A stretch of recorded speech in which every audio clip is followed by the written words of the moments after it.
For years, we have been following the search for erased cemeteries across the Tampa Bay area. And since 2019, archaeologists have since uncovered hundreds of graves after school districts, businesses, the Tampa Housing Authority, even Macdill Air Force Base all stepped up to search when credible evidence suggested cemeteries on their properties. But that is not the case for the local Catholic diocese. 10 Investigates Emerald Morrow has been pressing leaders there for more than a year, and they still will not say if there will be a search for possible graves, despite growing evidence they're hiding in plain sight. Yes, we have been asking the diocese about this for more than a year because this community wants answers, especially since we found overwhelming research suggesting hundreds of graves from the old St. Mary's Cemetery might still rest right here at the old Sacred Heart Academy. Just off North Florida Avenue and Lake in Tampa, the old Sacred Heart Academy sits atop an old sacred ground. I feel like, you know, these souls have no voice.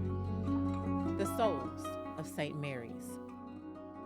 Do you believe there are still graves here? Absolutely, hands down, without a doubt. Meet Aillen Henderson. For years, she's worked to protect local cemeteries threatened by sale and development. But now her fight feels personal. We're gonna find my great-grandmother's baby twin. Henderson says before her mother died last year, she mentioned that relative might be one of the souls of St. Mary's, a cemetery she suspects is still hiding beneath this hallowed ground. When I look at this property and I see mausoleums, it's a cemetery. It's always been a cemetery. For more than a year, 10 Investigates has acted on tips, combing archives for deeds, death records, and century-old newspaper reports, searching for answers about St. Mary's. This 1916 map shows the cemetery, and this overlay shows where it is today, immediately south of the erased Zion Cemetery, where in 2019, archaeologists began finding hundreds of graves from the segregation-era cemetery under Robles Park Village apartments, a towing lot, and an empty warehouse. Jeff Moats was one of the archaeologists who used ground-penetrating radar to uncover the site. It matters how we care for our communities, not just while they're alive, but when they're dead as well. Today, the Diocese of St. Petersburg owns the land after taking over from the Diocese of St. Augustine in 1968. Old newspaper articles suggest 100 of about 400 graves were moved to a section of Myrtle Hill Cemetery in 1926. But some death record research suggests there could have been as many as 900 burials at the site. So, where are the rest of the graves today? The church says they've all been moved.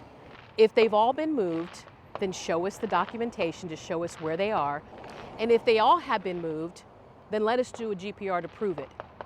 Because we're providing you the documentation saying they're still here. A diocese spokesperson told us they would not share the records they have, nor give us an interview. So we tried to talk to the bishop at a diocese event. And I've been looking into the Sacred Heart Academy and looking into some of the graves that are there.